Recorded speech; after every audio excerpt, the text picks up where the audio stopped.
সামাজিক যোগাযোগ মাধ্যমে নতুন ইস্যু, নতুন ট্রেন্ড যেন লেগেই থাকে।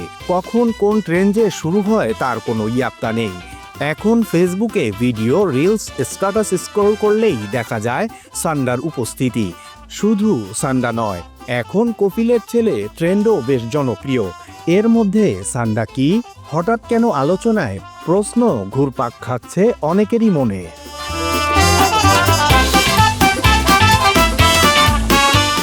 জানা গেছে কপিলের ছেলে এবং সান্ডা শব্দ দুটির মধ্যে গভীর সম্পর্ক আছে। কপিল শব্দটি দিয়ে বোঝায় মধ্যপ্রাচ্যে কর্মরত বাংলাদেশি শ্রমিকদের নিয়োগকর্তাকে। কপিলের ছেলে কেমন, কি খায়, কি পরে ইত্যাদি ঘিরে এখন নানা রসিকতা ও আলোচনা চলছে ফেসবুকে।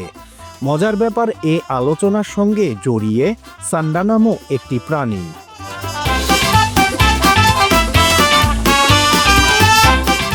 সান্ডা আসলে কি? ব্রিটানিকার তথ্য অনুযায়ী সান্ডা আসলে স্পাইনি টেলড লিজার্ড বা কাঁটাযুক্ত লেজওয়ালা টিকটিকি। এর বৈজ্ঞানিক নাম ইউরোমাস্টিক্স। এটি অ্যাগামেডি গোত্রের অন্তর্গত। এর 1 ডজনেরও বেশি প্রজাতি রয়েছে।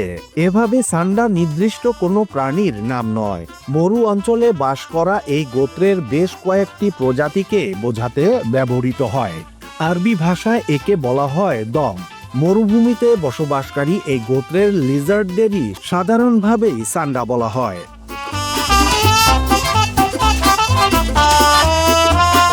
কোথায় পাওয়া যায় সান্ডা? সাধারণত উত্তর আফ্রিকা থেকে শুরু করে ভারত পর্যন্ত বিস্তৃত শুষ্ক ও আধা শুষ্ক পরিবেশে বাস করে। সৌদি আরবের মরুভূমি এদের অন্যতম প্রাকৃতিক আবাসস্থল। দিনের বেশিরভাগ সময় এরা রোদ পোহায় এবং সন্ধ্যা হলেই গর্তে ঢুকে পড়ে।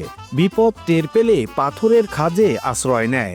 সেখান থেকেই এরা গাছের পাতা বা ফলমূল খায়। মাঝে মধ্যে এরা ছোট পোকামাকড়ও খায়।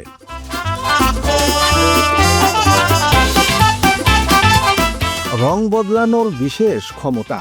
সান্ডার শরীর সরীসৃপ গিরগিটির মতো। তাপমাত্রা ও ঋতুভেদে এরা রং বদলাতে পারে। ঠান্ডায় এদের গায়ে রং গাঢ় হয় যাতে সূর্যের তাপ বেশি শোষণ করতে পারে। গরমে শরীরের রং হালকা হয়। এভাবে শরীরের তাপমাত্রা নিয়ন্ত্রণ করে এরা বেঁচে থাকে। মরুভূমির বেদুইন বা স্থানীয় গোষ্ঠীর মানুষ এই সান্ডা ধরেন এবং কেউ কেউ এগুলো খান। কেউ কেউ সান্ডার বিরিয়ানিও রান্না করেন।